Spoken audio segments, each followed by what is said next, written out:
trying to get the timing down for this is going to be very difficult. But we are back. Very. Season 4 is back. We're ready to go. It's a new dawn and it's a new day around the Stiff Upper Lip podcast. Joined today is Sam, Max, and Ed. How are all three of you? Feeling fresh, feeling breezy, feeling alive with the new hope of yet another National Football League season.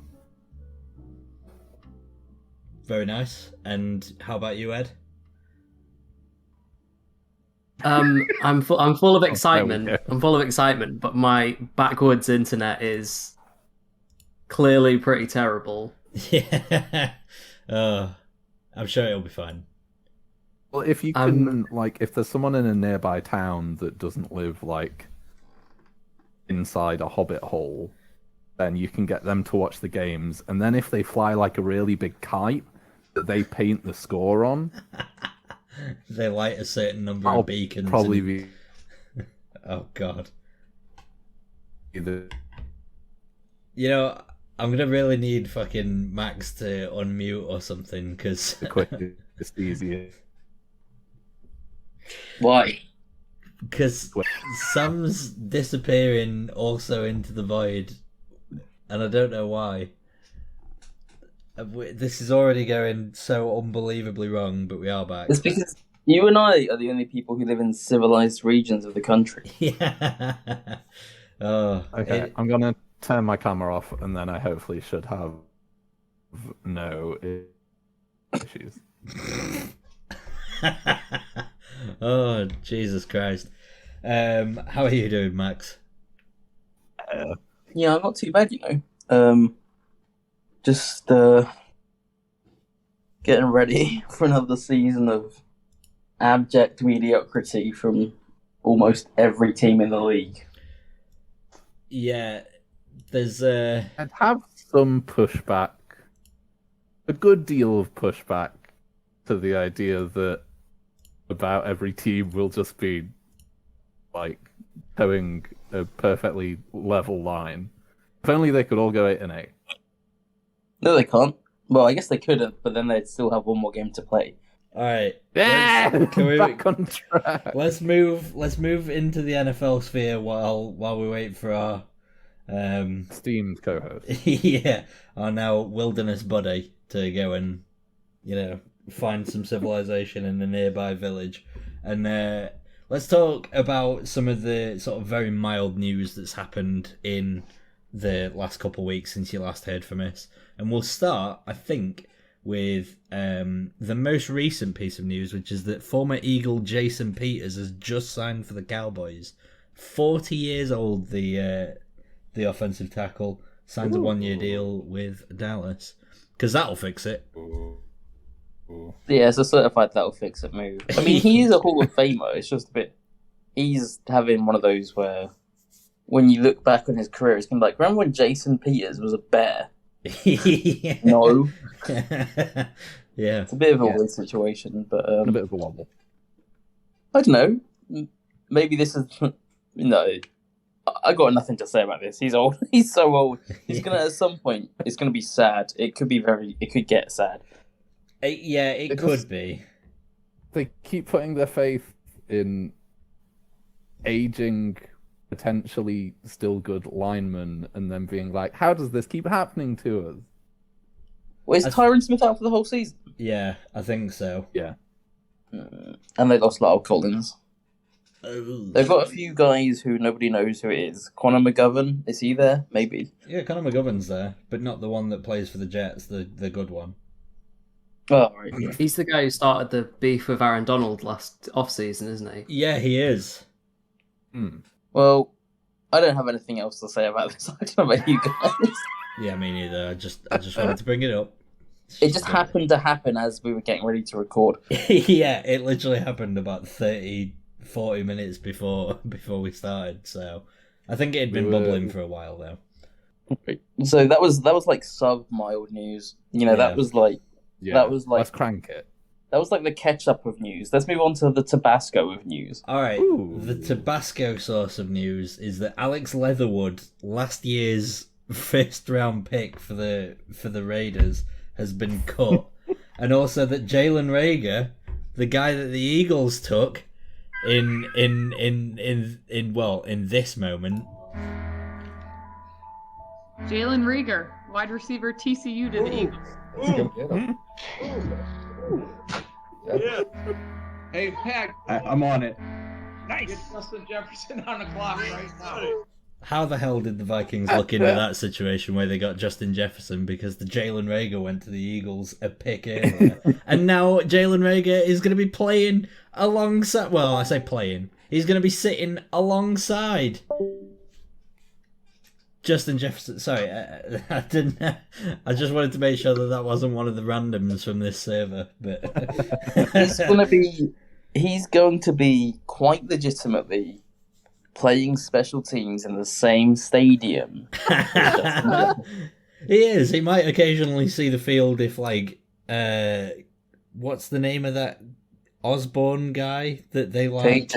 Yeah. So yeah. Also, Ed's back, and it looks like he's gotten his shit together. It looks like he's literally sat in a field with like a flashlight, and there's just like the night sky behind him. You might need another oil lamp in that room, bud. There's only, the one you've got on isn't quite cutting it. A tent. Pour some more paraffin Another on piece the of fire. oil. Yeah. Ed's just living his Amish fantasies. I mean, I'll come off mute to defend myself. Yeah. It's dark in this room because the light isn't turned on. Would you like to see something very, very special, lads? Is it you turning a light on? There is electricity in the room. Wait, he is actually going to get one of those big sticks with a match on the end. Oh, he turned it. Oh, okay, he does that. Look at that. Oh.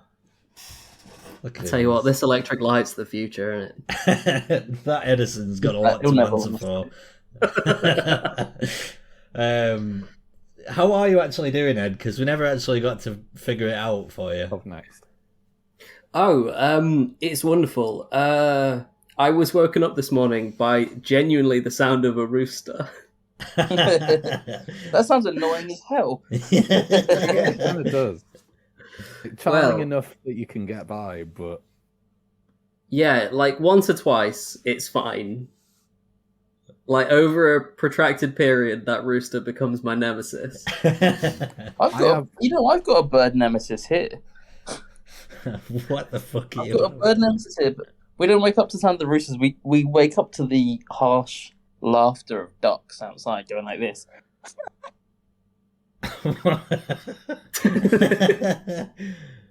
Can we clip the duck sound for any bird games? It barely came through, but I'll give it a go. But yes, the filter doing God's work on that one, picking that one up. But yeah, crisp noise suppression. Oh, Sam's gone. Fuck's sake. See? To be fair, My internet's alright now, isn't it? I'm glad it would cut it out, because if a duck came and honked quite loudly next to the recording, I wouldn't want it to make it through anyway, so that's quite good. But yeah, my internet cut off my rooster nemesis story. All right. As a veterinarian, you have several rooster nemeses. No, the roosters have got to him. Ed, what do you think of the Jalen Reagor thing? I think it's fine. Like, I like Tamir Smith-Marset, who we cut to Sam, are you alright? I think he's just talking to the wilderness, like... Imagine if we're missing, the greatest avian story we've ever heard. Yeah. A bit like in the... Am I... Covered in piss.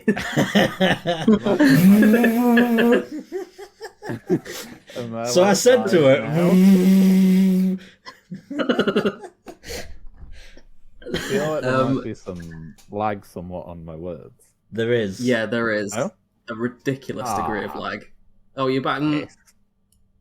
Back-ish. I'll tell you what, lads. we've only lost 17 minutes here. Would you like to cold open this boy again and take it from there? What, and just start the whole thing again? I reckon we can. No, I reckon we can cobble together a hilarious 2.5 minutes of content from that 17 minutes. Look, as long as Sam wants to be the one that edits it, then I'm fine with it. We need that Jason Peters convo in there. No, That was some of our best stuff. it was the closest thing that we come to cutting news, to be fair. Wait, okay, anyway, so, Ed, you were saying you liked Emir Smith-Marset, who's been cut. Yeah, because he was what we had as a deep threat guy. And, like, it feels like basically we've took a punt on Rager because he was a first round pick. But, like, Smith-Marset was fine, and now he's with the Bears. Which isn't exactly ideal. I know. The poor lad. For all parties involved. Yeah, but like, I mean, it's crazy that Rager was taking a pick before Jefferson. I mean, it's also crazy that Rager agreed to come to Minnesota given the previous back office openly laughing at him being selected when he was. It's crazy. Maybe he claims a sort of really sad victory. He's like, well, they've gone, and I'm here, so in a way, I've won. Yeah, maybe he just pins it entirely on, like, the previous establishment, but now this new regime, it'll be fine. He just wants to play ball. What about Leatherwood? Is he a starter? Surely not. No. For the Bears, anyone's a starter. Wait, is he gone to the Bears? Oh. Yeah. Oh. Wait, how have we ended up with two stories about guys claimed off waivers by the Bears?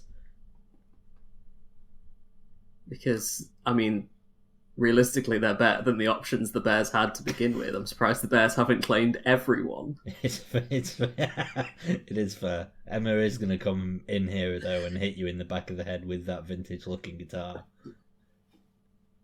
Yeah, well, I mean, the thing is, right, he's going to be competing for snaps at right guard with their previous Tevin Jenkins, who they thought was going to be a long-term left tackle prospect. Oh, so they've got two highly drafted left tackles competing for right guard. Oh, that's quite sad. I thought that, to be honest, it wouldn't surprise me if Leatherwood actually wins that as well, because I thought that he was better at right guard than when he was playing as a tackle. So I'd not be surprised if he started more. You know how I've been made to... I don't want to start this year off like in a petty kind of way, but you know how I've been repeatedly made to eat humble pie on my flip-flopping on Sam Darnold? Yeah. Tom, do you want to maybe take the L on the one for liking Leatherwood back in the day? Oh yeah, I'll absolutely admit I'm taking the L, but I'm just holding out hope that this guy that didn't work out at the Raiders, getting played in a position that is a little bit more natural to him, might work out. But I will eat the L here right now. That I enjoyed Alex Leatherwood and thought that he was a good pick. You guys have both obviously been taking huge L's on this one, but I've got to take this actually been proven right, which is that I always have this inherent suspicion of any like first round pick taken from Alabama.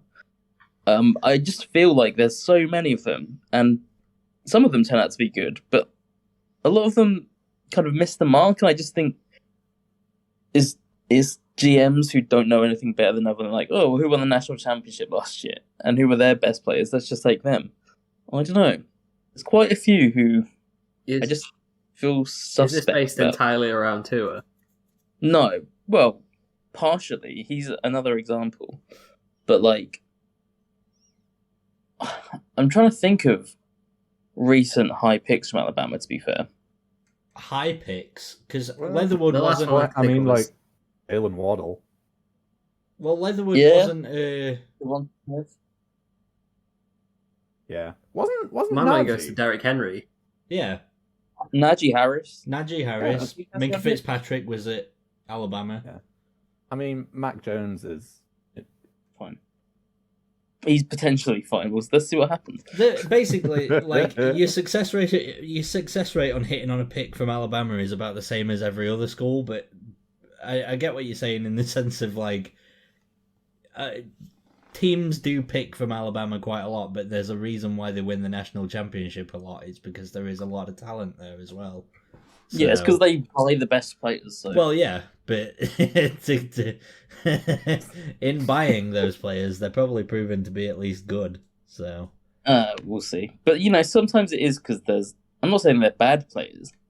I'm just saying like, are they the best players available, or is it that they've been elevated by the team around them? Well, it's weird because we'll never find out. If you're going to point out like a GM that maybe would have fallen into these traps, I wouldn't have thought that Mayock would have been the one who, if anything, would have probably been more turned away by the fact that he played for Alabama because he wanted to pick from like Bishop Sycamore High School instead. Bishop Stortford, yeah. FC. Like wasn't Ruggs also an Alabama guy?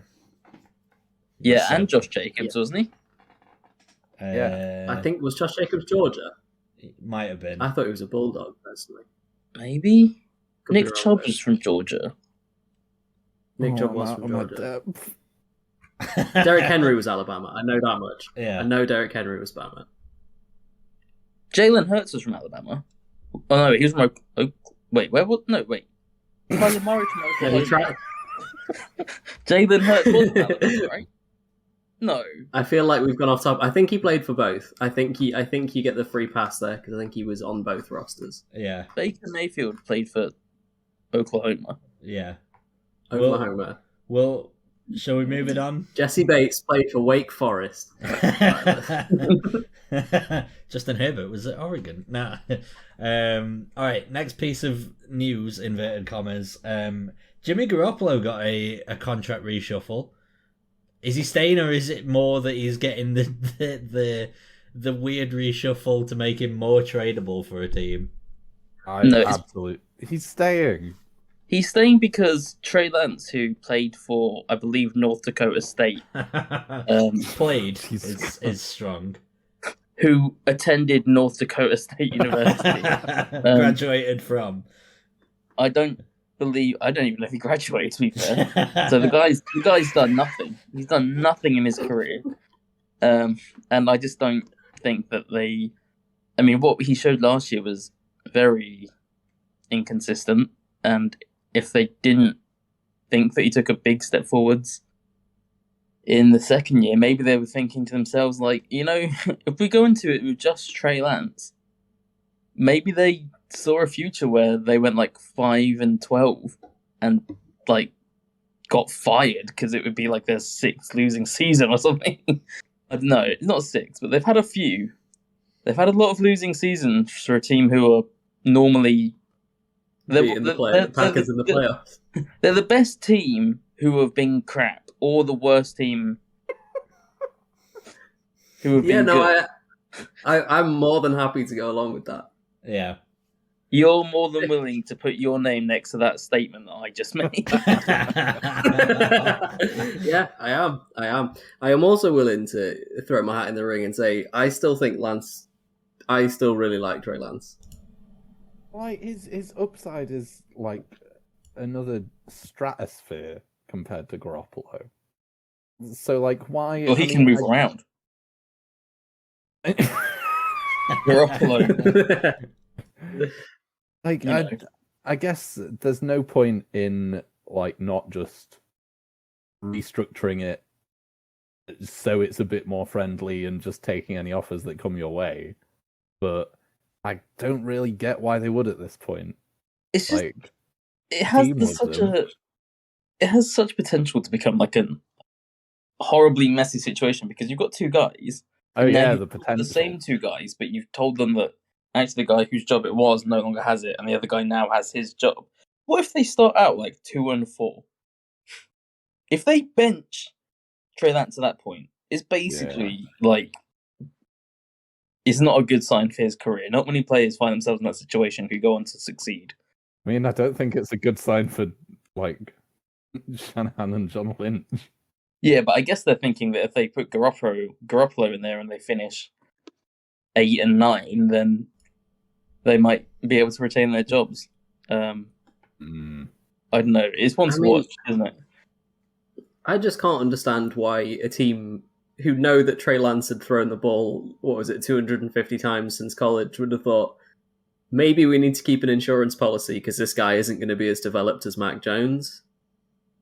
It's. I just can't believe that they spent such a high draft pick on him. It's the same as their running back. They weren't going to get him if they didn't spend a high draft pick on him. Someone was going to take a bite on the upside. Like, Trey Sermon, 3rd round pick, gets cut. Elijah Mitchell, 6th round pick, that's great.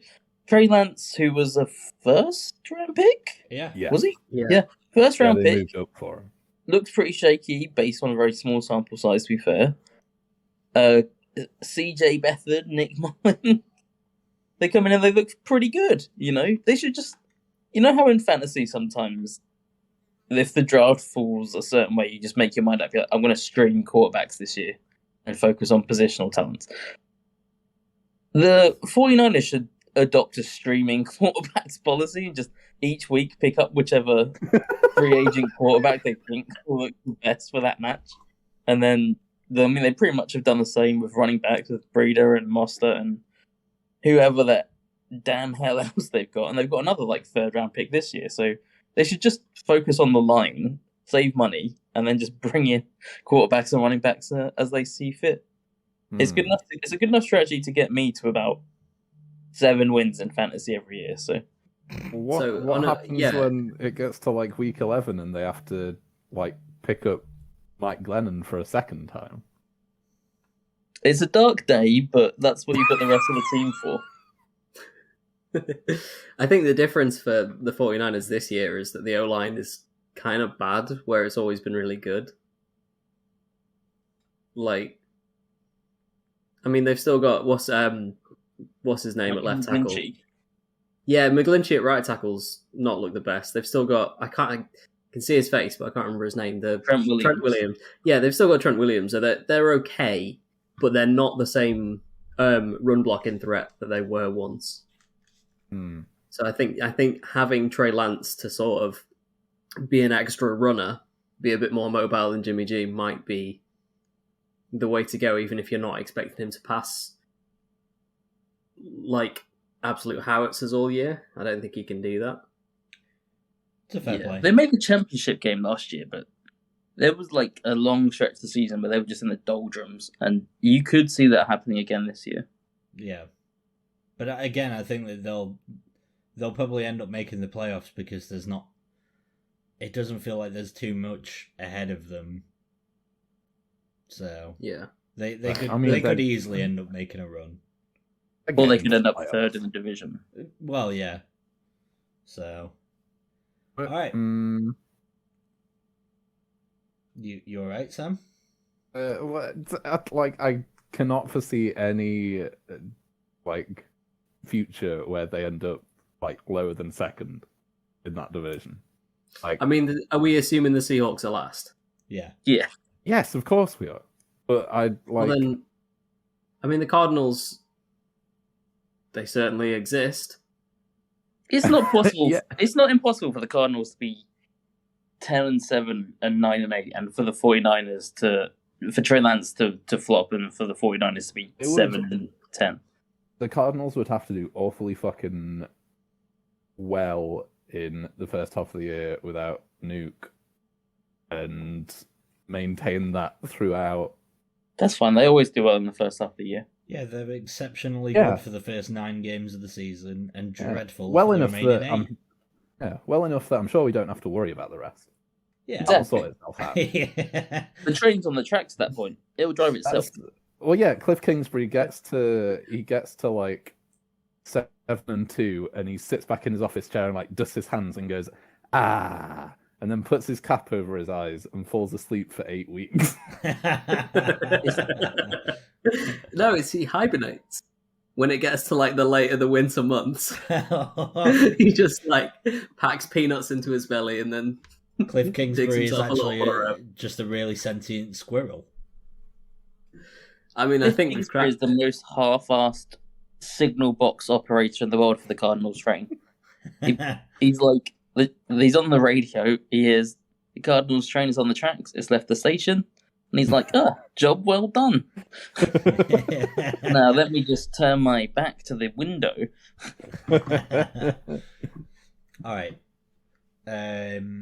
We've got a fair few predictions to get through. This is the mainstay of the whole show. So let's do the final piece of news that happened literally 20 minutes before we started recording. Mitchell Trubisky got made a team captain, which the Steelers are the last team that haven't confirmed their week 1 start of where there was any doubt over who it would be. It's going to be Mitch, based off of that. You don't announce a team captain and then not play that guy in week 1, so there you go. What's everyone think? Is that the right call?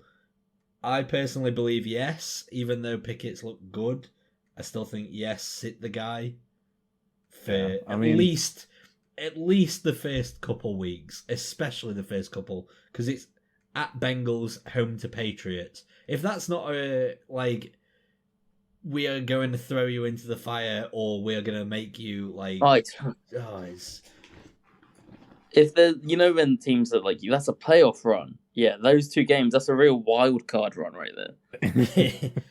but even still, at home to the Patriots, who've famously beaten up on rookie quarterbacks, you don't want to bench Kenny Pickett after 2 games if he's not playing well. Just start with Mitch. I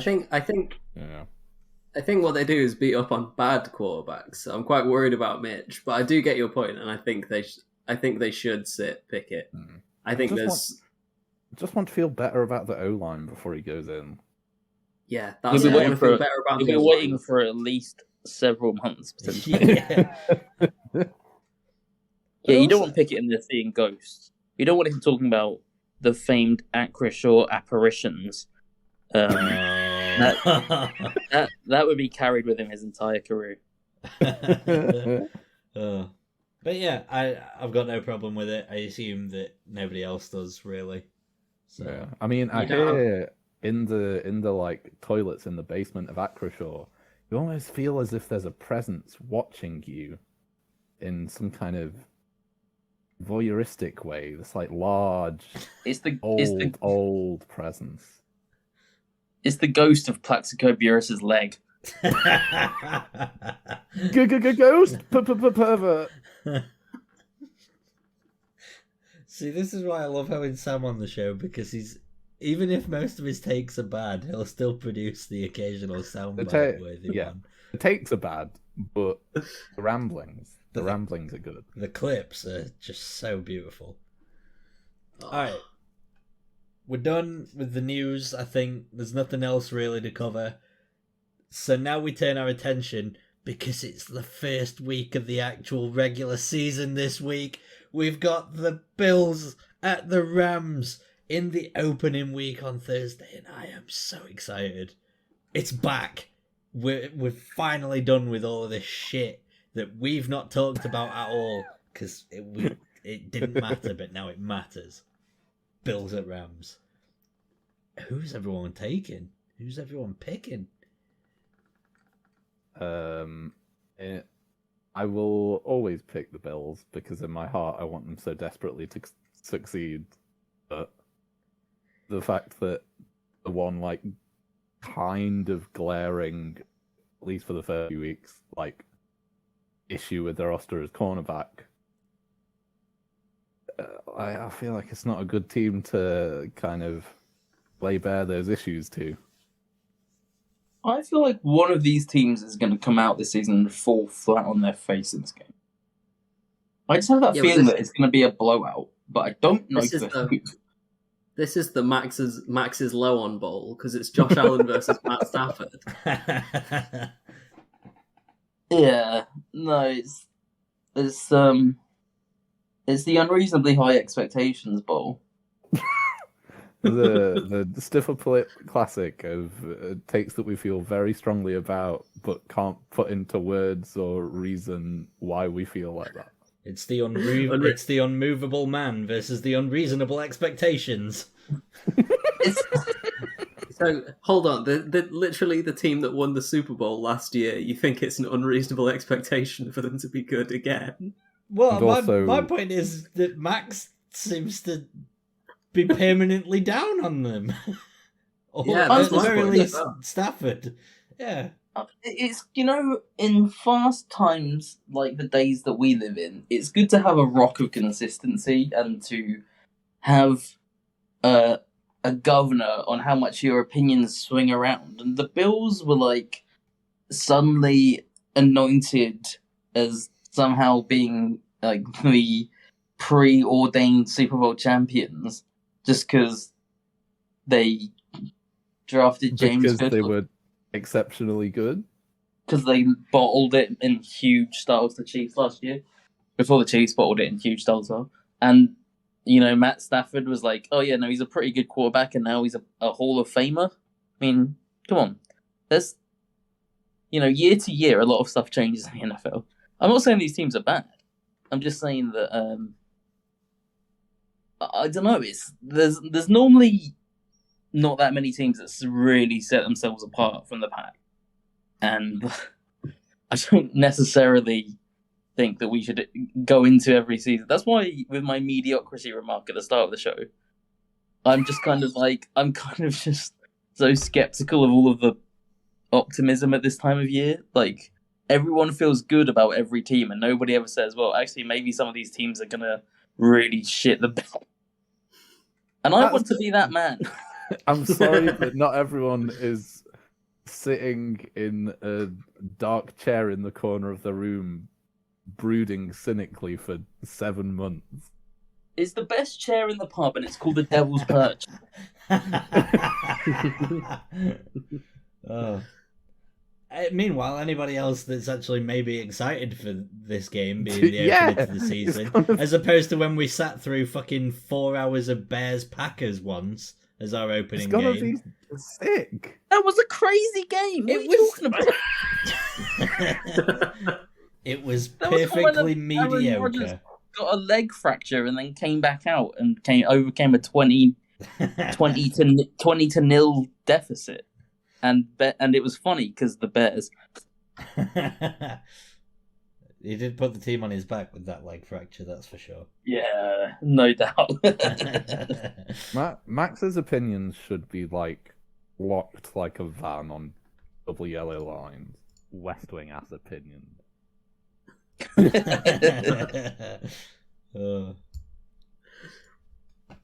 But anyway, I'm not saying I'm not excited for this game. I just think that maybe one of these teams might not look perfect and beautiful like a newborn football child. Maybe they won't. It's gonna. But what two other teams could you feel as good about? Yeah, I also want to know, why on earth are you demanding perfection game one? Because people Well, if they're not keep springing talking about fully it like it's gonna formed, be the best I game want of the another year. Super Bowl and I want it now. That's not how the NFL works. Come on. You know full well that all of the mouth-breathing football population of Twitter, the blue ticks, as I call them, they are salivating over this game because they love the Bills and the Rams.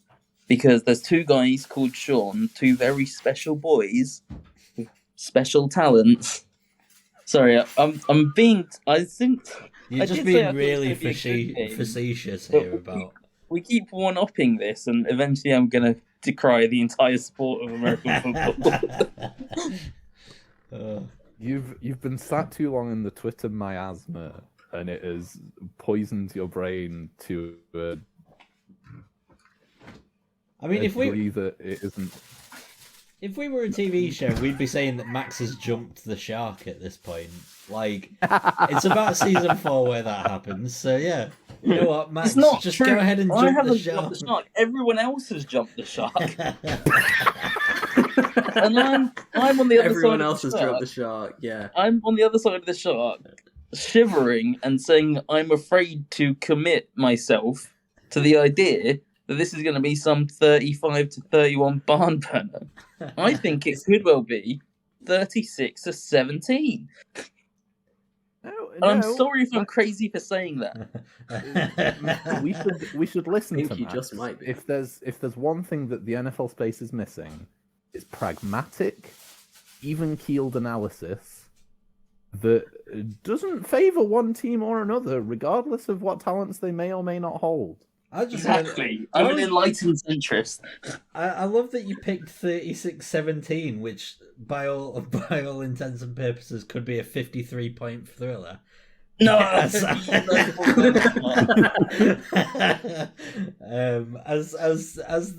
this game is boring, it could, depending on the order of the points scored, it could be an absolute cracker. I think Max's perfect idea of the NFL is like one crack toss play. It's like, well, they executed it well. That's it for the year. Max is one of those reductionists that thought that the onside kick was a better way to move the ball than passing it. To be fair, let's not be revisionist about this. Last year, in the grand scheme of NFL seasons, last year was a bit crap. There was a run of about 12 red zones in the middle of the season in a row that were just like, oh, well, that happened. But, we had a few barn burners, but it wasn't the same league I fell in love with. The passion died a little. And I'm hoping to get back on track. This is our fucking league. I think you need to experience some losing seasons now. Yeah. I think losing seasons are what generates a little bit of passion, a little bit of excitement. Excitement for other teams. Well, yeah, like a general I'm passion. just looking forward to seeing a good game. Max's 10 years of gravy trains have made him complacent and bitter. How would a gravy train make you? It doesn't matter. Anyway, my point is, if I think one team is going to be the team that wins, clearly, I think I would favour the Rams to win at a canter. Okay. I think both teams will score different points, and at the end, the score will reflect the play. Why can't they just draw? Right. That's it. I'm sending a rooster to both of your houses tomorrow. All right. Oh wait, I'd never got to tell my rooster Nemeses story because my internet please. me. But okay, it's so short. My dad's friend grew up in Sri Lanka, and he grew up next to a family that had roosters, and they had this one rooster that was like just the worst, and they had to they were away for like a week, and he was looking after this rooster, and like. He said it woke him up at about 4:00 every morning for a stretch of months. So when they went away, he killed it, ate it, and told them it ran away. What the fuck? Nice. All right, yeah, fair enough. To be fair, there's not many animals that you tend to that you can get away with doing that for. Maybe a large guppy. It ran away. Do you want to all right? Quickly fire out your score predictions for this game. Yeah. I'm gonna say a nice, good 28-31 in favor of the Rams. I'm gonna say 36-17 in favor of the Rams. Nice. I'm gonna say 36-17 to the Buffalo Bills. I'm gonna say 15-6 the Bills, and you all deserve it. Eat your slot, pigs. All right. Move the show on, Tom. Yeah, I'm trying. I was in the middle of doing so, and you just cut me off, you jackass. Sorry, I bogged it down with my rooster story. All right, We've got some little nice predictions this year. We've not done like a power ranking system because we sort of ran out of time.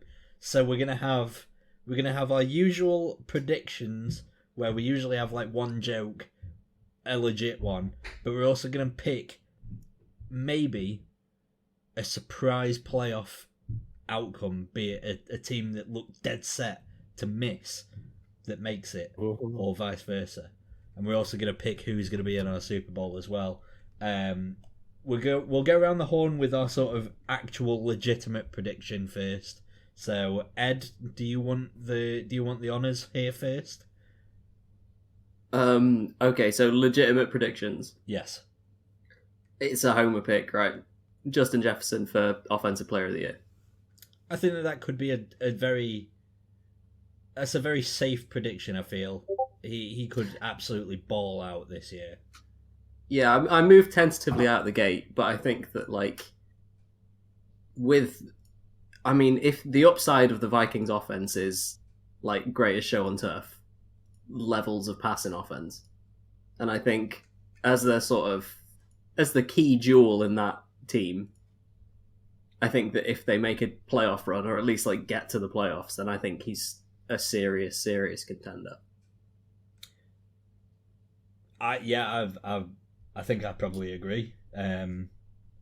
I went in a slightly different way with my prediction, but I was thinking along the same sort of lines. My only comment on that would be that Ed hasn't mitigated for the target share loss to Jalen Rager. Oh yeah, sorry. He'll be returning punts by the end of the year, will Justin Jefferson? Jalen Rager, comeback player of the year. You'll be laughing out the other side of your face if we become a three-headed monster with Jefferson, Thielen, and Rager. Yeah. What, in the two must be amputated for the safety of the third? You are the vet. I have to defer to that. Doesn't sound right, but but I don't know enough about a three-headed monsters to discredit that. Yeah. Well, there's always one middle head, so you cut off the two side heads, and hey presto, you've got a regular guy. Well, what if he wants to look around corners better? You've not thought it through, Sam. No, but so are you suggesting that you keep one of the side heads, in which case you would then not be able to see the side that you're on? What? What was your prediction, Tom? I think that by the end of the season, Justin Jefferson will win Offensive Player of the Year or grow 2 extra heads. How I learned to stop trying. I like that because it technically has better odds than the first one that you said. Yeah, I've scaled it upwards. Our science says it's fine. Yeah. All right, Max, you next. A legitimate prediction. See, I thought I kind of misunderstood. I thought we were going for bold predictions, but Ed was I kind of agree with Ed, so I didn't consider it to be that bold. Well, yeah, you could. It was sort of is this a kind of realistic one? If you had an argument against Justin Jefferson's, then yeah, but you didn't. I think mine is. I want to clarify that I don't consider this to be remotely on the same level of possibility as Ed wants, because if you think that I do, I'm going to get a bunch more stick. Because my prediction was that none of the teams... Actually, I'm going to get stick for this anyway, but like I said, I consider it quite unlikely, but possible. None of the teams who participated in last year's championship games will win their division this year.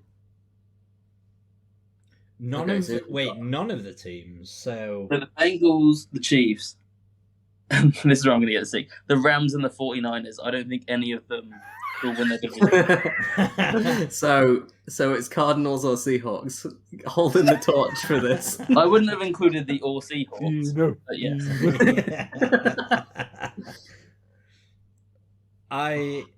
For a start, the Cardinals are going to be better than last year because Kyler Murray is going to understand how to watch tape for the first time. Yeah. Have you guys seen that thing where it's legitimately Kyler Murray plays worse in the weeks where there's a double XP weekend on Call of Duty? Yeah, it's fucking brilliant. Yeah, I think, to be fair, it's not actually too far out of the realm where I'd consider it you've gotten this completely wrong and you've picked the wrong jokey thing here, but the Bengals and the Chiefs could the Ravens and the Chargers or Raiders or Broncos could all easily end up winning their divisions. So it's not actually too bad of a shout, really. I think if Trey Lance flops, and Matt Stafford's arm falls Yeah, off, that which was it what I was sounds thinking like of. it's going to. Because when they talk about it being like the baseball injury, I get flashbacks to when Dak Prescott was at the Texas Rangers getting treatment for his, and it really affected him. So it sounds dodgy. They keep saying there's nothing to worry about, but remember when they said about Todd Gurley? Yeah. Is kind of what it reminds me of. But I think they would need to have something like that happen in order for the Cardinals to win. I don't know. Maybe the Cardinals will be good since they got rid of that absolute Jobsworth Christian Kirk. Without him dragging them down. They just needed to get Andy Isabella on the field more often. All right, Sam. Okay, we probably won't do too many predictions, and there's one that is like objectively more stupid than this one, but this one's still very, very unlikely. I have been in short bursts banging the drum for Damian Pierce, rookie Texans running back. Because what the fuck else are they gonna do? I know Davis Mills was like pretty good last year, but like it's a decent offensive line. I don't think they're gonna pass much. I think he's gonna eat a shit ton of yards. So I think that in the AFC South. You've started, so you must finish. I think that Derrick Henry, Jonathan Taylor, and Damian Pierce are all going to have over 1,700-yard seasons. Oh, Is that rushing and receiving? Like, season total each. I'm so gonna say probably I think the biggest question in that is Derrick Henry, because I do not have the faith that he'll stay healthy enough. But three guys and you need them to average more than 100 yards. Oh no, exactly 100 yards per game each of the season, and not miss any games. I think it's if you'd said that they would go for a combined 5,100. That's kind of a different proposition. Yeah. I think that's definitely more likely. I like it because... Well, I mean, that presupposes that, like, Jonathan Taylor's going to have a 2,000-yard season. Not necessarily. He could have a 1,900-yard season, and Pierce could have 1,800, and Henry could have, 1,400 or whatever. But, I mean, yeah, before Henry got hurt, he was on, like, a ridiculous pace compared to everyone else. When he was still leading NFL in rushing yards, like, despite missing 2 full games. But that would, I mean, for Damian Pierce, that would be, like, up there with the best, like... Rookie running back season. Yeah. Who is the best? Is it Dickerson still? Yeah, I think Dickerson. And I feel like that was about 1,600. I always think Saquon did better than he did, but that's because he had a good amount of like receiving yards. Yeah. I think Saquon was just very exciting. I think that's why I think he had like 1,300 rushing and like 700 passing. But who's the Colts receiving? Receiving. Usurp and Eli Manning. Go long, Eli. the new franchise quarterback out of the longer. Yeah. So who's the Colts backup? Nyheim Hines. Yeah. Well, he's their sort of like receiving back, isn't he? He's not really a running, like he's not a between the tackles runner. Is it Nyheim Hines? Did he not have a torn something? No, I thought that was Marlon Mack who did. Maybe. No, he was cut by the Texans. Yeah. So who's the Texans backup? The Texans backup.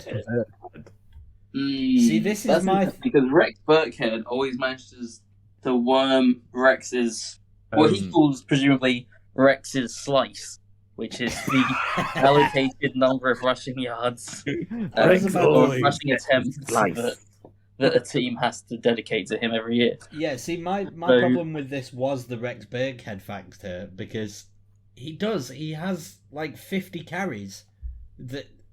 Game. Yeah. Yeah. It's a big Rex to slice this year. But no, he does. He gets his share. I think Damian Pierce is going to be good enough that Rex Burkhead will finally fade into the obscurity that he belongs. I think he might be close. My biggest problem is that I don't think I think the Texans actually are going to be throwing it a lot because they're going to be trading a lot. You make a good point. The backup in Indy, by the way, was going to be Philip Lindsay, but he got cut. Is that what we were thinking of? Naheem Hines was on the Texans. Maybe I was just thinking of Marlon Mack. Marlon Mack was on the Texans, but now been cut. He was on the Texans, got cut, then got hired on the practice squad, and then was cut 2 days later.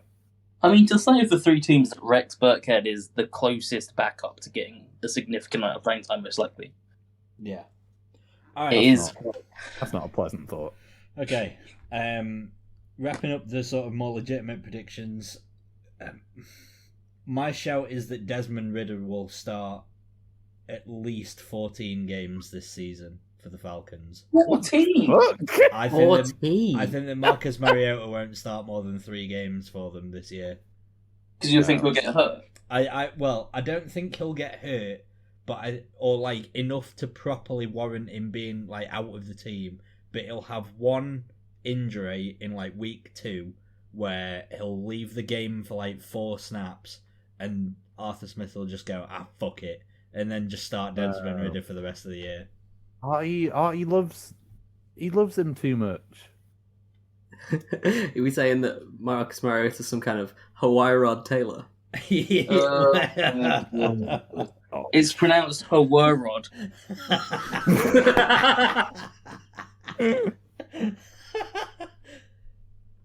That's brilliant.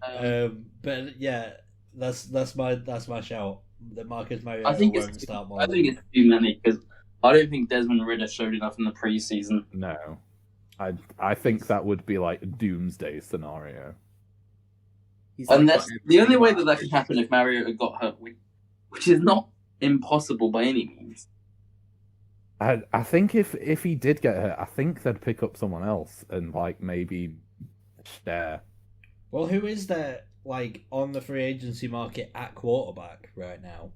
That's you could trade a 5th for Jordan Love. Well, they could go out and trade for Jimmy Garoppolo, but why would I don't see it personally. Garoppolo will be starting 14 games this year. I genuinely see Desmond Ridder playing 14 games at least.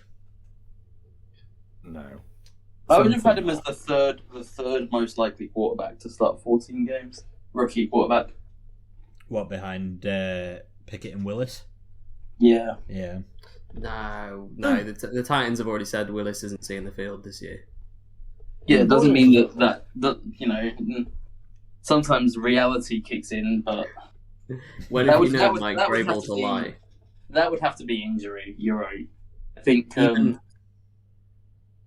14's too high. If you said 11 is what I was thinking the ballpark would be. Well, I wanted it to be a little bit spicy in the same way that you wanted, or you and Sam both wanted to go for a little bit of a spicier one, but still. Who were the Falcons' 3 games against?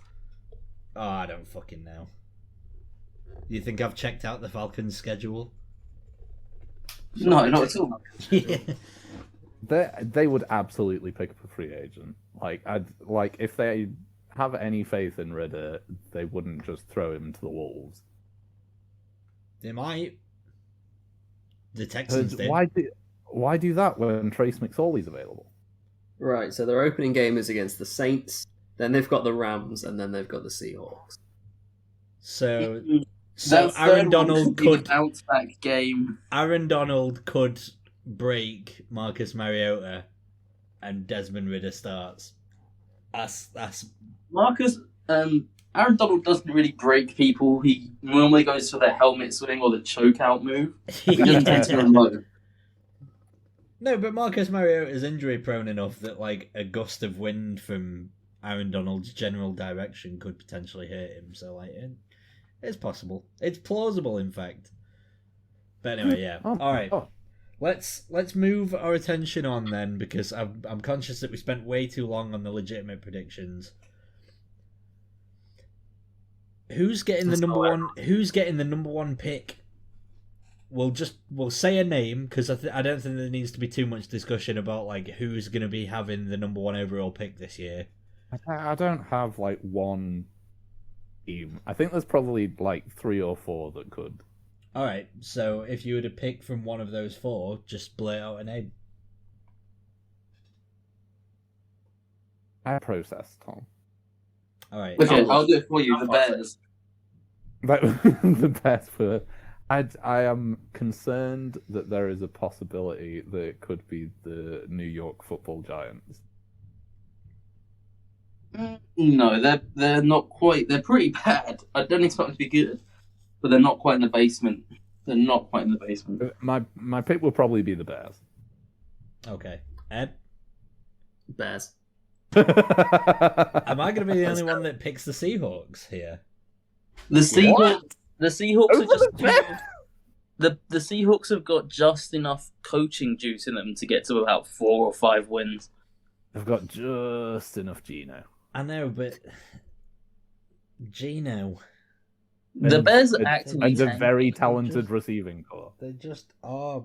There's not very much about the team. The running game's probably going to be good. I don't know. Is Oh, Rashad Geno Penny all that good? Who's their rookie? Is it Kenneth Walker? Kenneth Walker. Yeah. Rashad Penny was the best running back in the league for the last month of the last year for no reason at all. Yeah. Yeah, after a career of absolutely nothing going into it. Well, he was hurt a lot, right? So if we ignore the idea, sorry, let me not to bring normal footy into this, but if I were to adopt my Liverpool mindset, we've got a bunch of players who get injured all the time, but what if we just pin all our hopes on the fact that they don't? I've got an alternative theory on why Penny was crap. I think that Chris Carson was like his kryptonite. Penny, for your thoughts? I see. So now that Chris Carson's out the building because he's retired, like Rashad Penny might be like some form of. Do you mean that Chris Carson was slowly poisoning Rashad Penny to keep his job? Yeah, that's what I said, and I stand by it. Silvery porridge. Does this taste like bromium to you? I love it when Chris cooks dinner. It always tastes of my favourite almonds.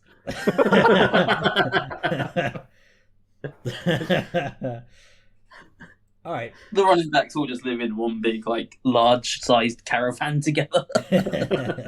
It's like that big, like one of those big beds from Charlie and the Chocolate Factory. But yeah, that's my shout. I think the Seahawks will be the number one pick. All right. It's a bad shout, but it's certainly a shout. Is it a bad shout, or is it? They've got so much more talent than the Bears. They really do. More.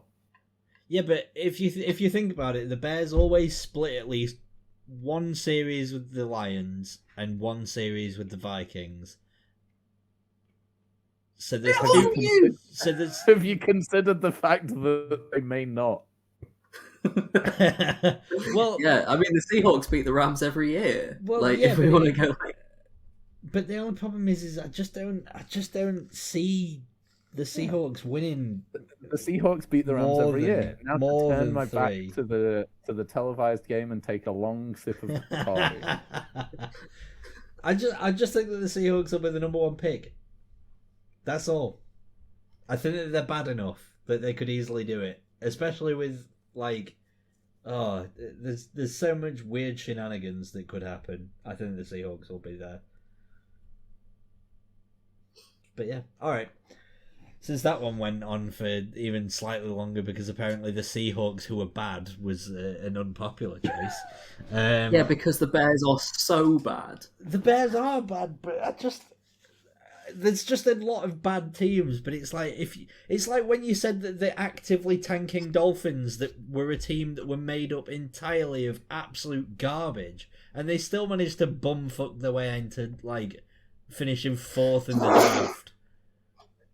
Like I couldn't hit mute on time, lads. I'm sorry. It's all right. It's all right. I was just doing basically the equivalent of a brain sneeze anyway. So let's move on. Who's everyone got in the Super Bowl? What's the matchup? I have Broncos Bills. Well, no, that physically cannot happen. So Oh, let's try not again. Broncos Bills. Sorry, I switched out the wrong team in the spreadsheet. Fucking Christ. Bills Niners. All right. Okay. Tom, what about you this time?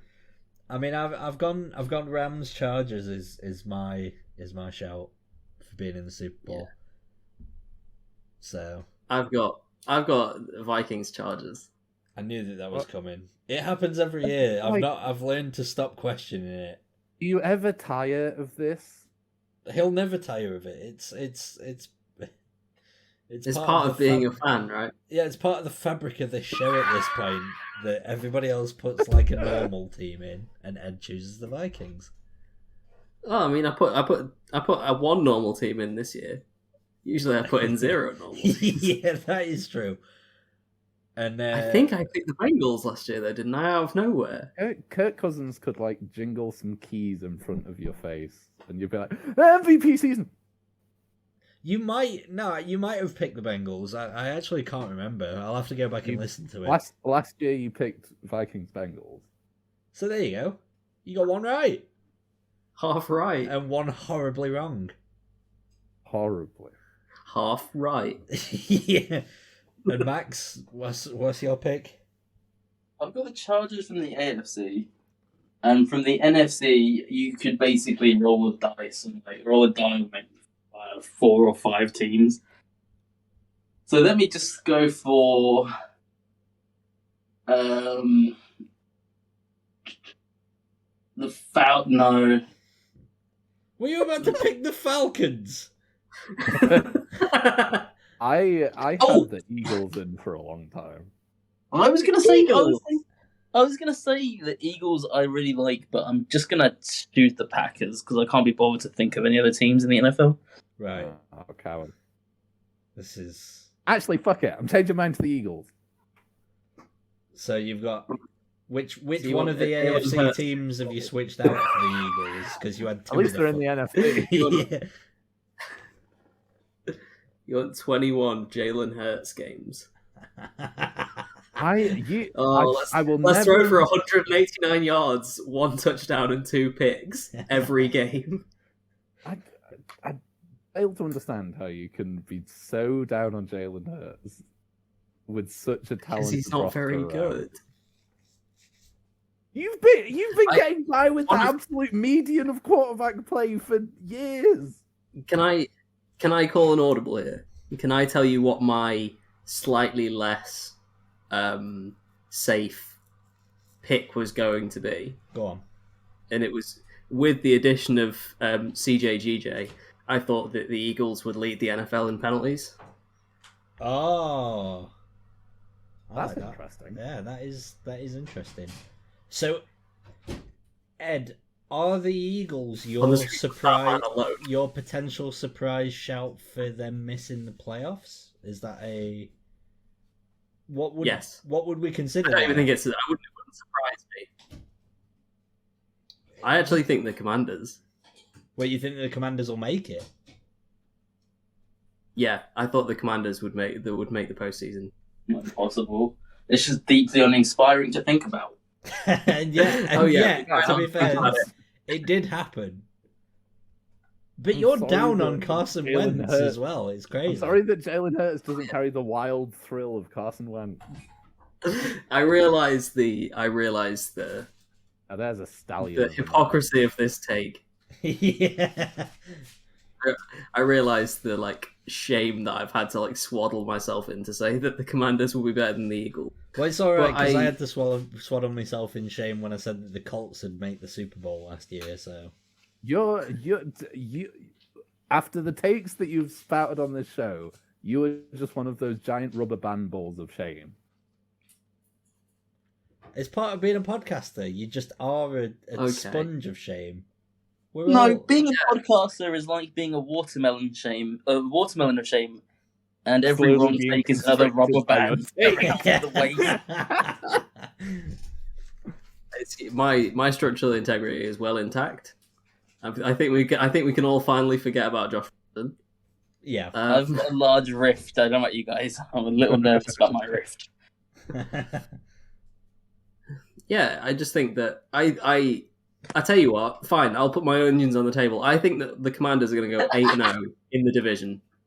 8-0 in the division? Fucking with me. Do you mean We're gonna beat the Giants? Jesus Christ! Yeah, they'll go 8-0. I mean, you are right. They probably will beat themselves a few times this year. Yeah, sorry, 6-0. I think the Commanders will go 6-0 in the division.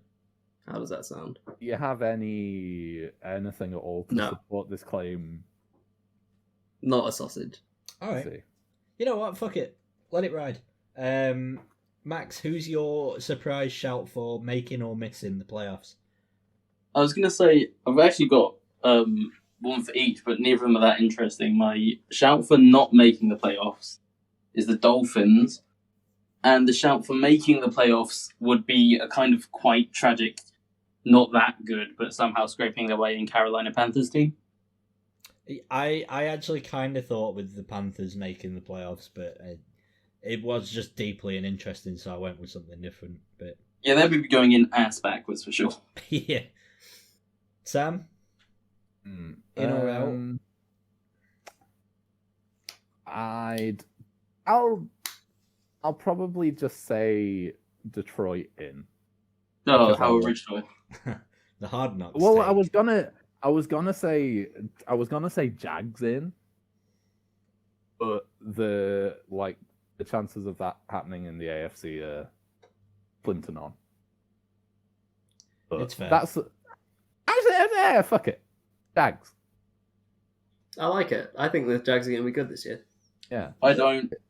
Yeah, I also don't. But fair play. I think somehow I might have ended up with the spiciest one. I think the Chiefs will miss the playoffs. Ooh.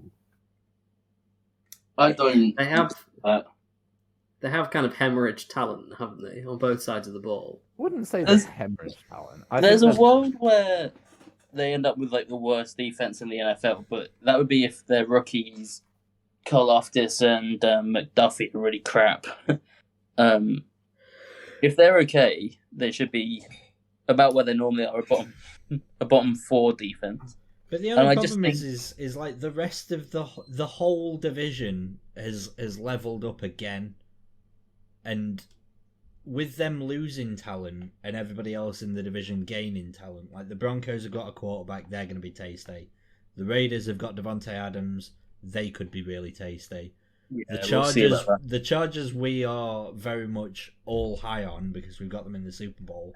And it wouldn't Scantling. It genuinely wouldn't surprise me if because the Chiefs got found out a little bit when they had someone like Tyreek Hill. Now they just have Mecole Hardman, who's worse at all of the things that Tyreek Hill did.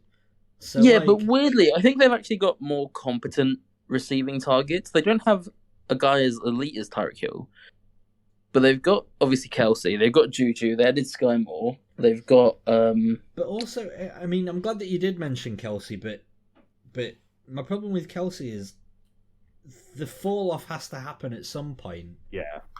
He's already slowing down pretty. How old is he? 31. Yeah, I think so. But he looks older in how he plays at the moment. But he doesn't look Gronk old. He can still run. Well, no, not Gronk old, but he is slowing down. I think the regression could potentially happen.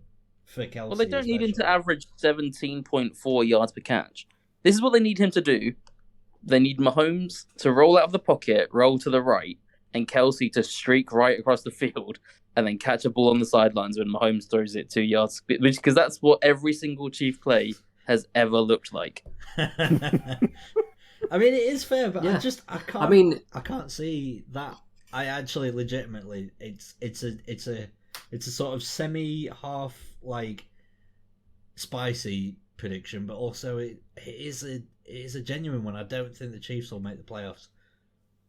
It's interesting. I know what you're saying, but weirdly, I also think the Chiefs are the team in that division, the only team in that division who I can't see going down in horrible flames. All the other teams, I can easily visualize the world where it's like everything's gone to shit. But So I you think the don't Chiefs see have them- a floor of 9 or 10 wins.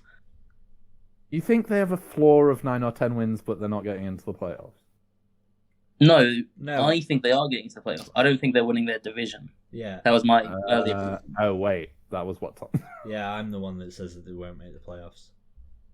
I'm torn about this because Got on the who one I was hand, I backing. think that they might. I think that they might alter the playbook a little bit now. Tyreek Hill's not there. I don't think we're like, going to be firing Wasp to no one. But I think that. I think that they'll miss the playoffs as well, Tom. All right, I disagree. you can do that. All right, I have one single final stupid take that I only got after I read the news the last 2 days. go on. I think at some point this season, Aaron Rodgers will win a game while under the influence of psychoactive drugs. Well, this is where the Well, jokey he did that predictions 6 comes in. times So last here we year. go. Yeah, he used ayahuasca again this summer and said that, like, or last summer, he said that he used it then. And then this last season, after taking ayahuasca, was the first time he enjoyed football. After winning, he played for 18 years and he won a fucking Super Bowl. And then he went to smoke some bullshit, like, transcendental thing in South America. And he was like, oh. He should go back to being a miserable bastard. Everyone preferred him that way. I think he's very, very capable of doing both. Yeah. Just imagine, like, dispatching the Vikings in, like, week 18 under the influence of peyote. Sounds good. I like that. Yeah, that's a good. I like that as a prediction. Yeah. Also, You not look in like under the helmet, and his completely- eyes are just pupils, like just black. Yeah. like, Yeah, but he's got like the small- widest grin on his face, and he's like, "Isn't this great?" yeah, it'll look like those photoshopped, like, Joker images. Ed, what's Oh, I your? I believe at least one penalty flag will be thrown to do with a bird on the pitch. Who's getting penalised? The bird? Well, yeah, I mean, like, you know, the offense is distracted by a bird, which allows the defense to get a sack, and they have to replay the down. Does this include all of the bird-related mascots, or does it have to be an actual bird? It does include bird-related mascots, yes. I like it. I really do like that. Illegal use of beak to the face, 15-yard penalty. Yeah. Bird-related penalty flag.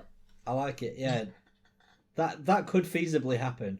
To be honest, I think the most likely instance of that happening would be a Steelers at Ravens game, because our O-line would probably get distracted by their mascot, Poe the Bird, or whatever the fuck his name is. No, I don't think Well, that's besides true. the- I think the most likely instance of that happening is the Seagulls mascot dying of boredom halfway through a game and just falling onto the pitch like I a don't know sad. I don't know what Brighton and I mean- Hove Albion's mascot's got to do with this. Poe has been sidelined for the season with a gruesome knee injury. So I don't know who's gonna. Who's their backup mascot? I don't know. Like, I mean, Harbaugh won't be busy. It's a crab, probably. One of the most overrated crustaceans of all. I think I think there's like a a reality where when Aaron Rodgers produces a beautiful but haunting tropical bird that he's brought back from a different dimension. A bird made of crystals. Instant wide receiver 2. I suppose this I mean, counts yeah, delay of game, right? It's hard to not make the playoffs when you're throwing to the idea of energy. The quarterback accidentally he's got his one glove on, but instead of a normal glove, he's mixed up with his falconry glove.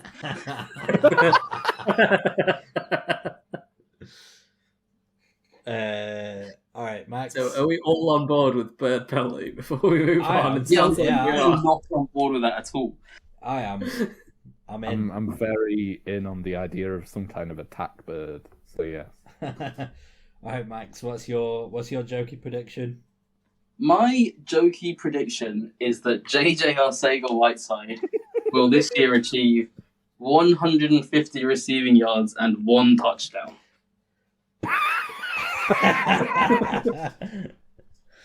Well, they have converted him back to wide receiver, so it's going to be a tall order. Boundary weapon. Yeah, I'm not having that at all. You think the bird thing is more likely? Yeah. All right. Which shows just how unlikely it is that JJ Arcega-Whiteside will manage the most minor of fucking game stats. Hey, I think they'll get 150 yards but no touchdown. Yeah. In a cruel twist of fate. you keep the jewel of Zaragoza's name out of your mouth.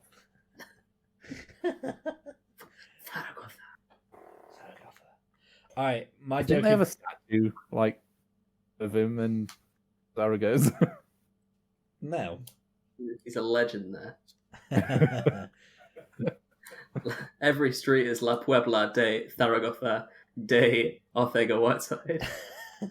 Why would it be Puebla de Zaragoza? Because they're saying he's from here. He is Arcega-Whiteside of Zaragoza Street.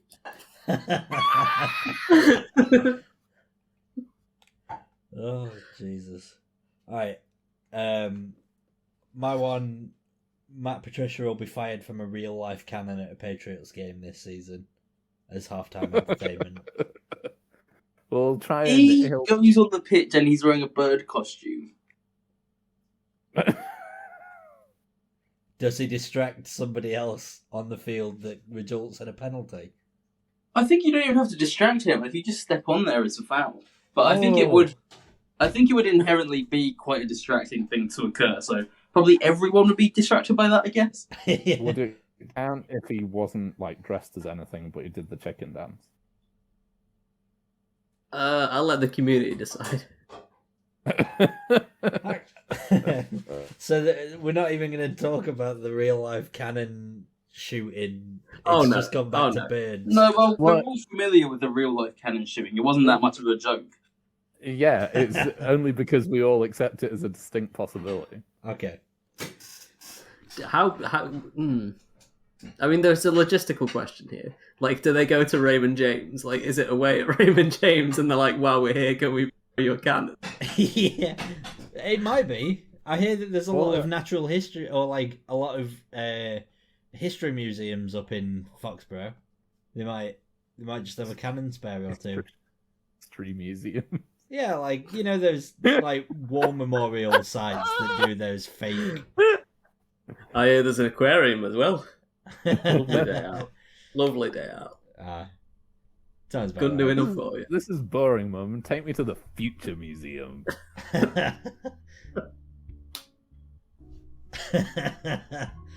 Oh, Jesus Christ. Alright. We'll be back later on this season as more and more games are played. We'll probably be back at some point next week to discuss everything that happened in week 1, because we are here. But any closing remarks before we leave, Max? Yeah, a bolt of lightning just struck fairly close to my house, so this is probably my final message to you. Enjoy the season, but God willing, not too much. Alright. That sounds Shelter about... under a large tree. That sounds about right. All right, let's get out of here.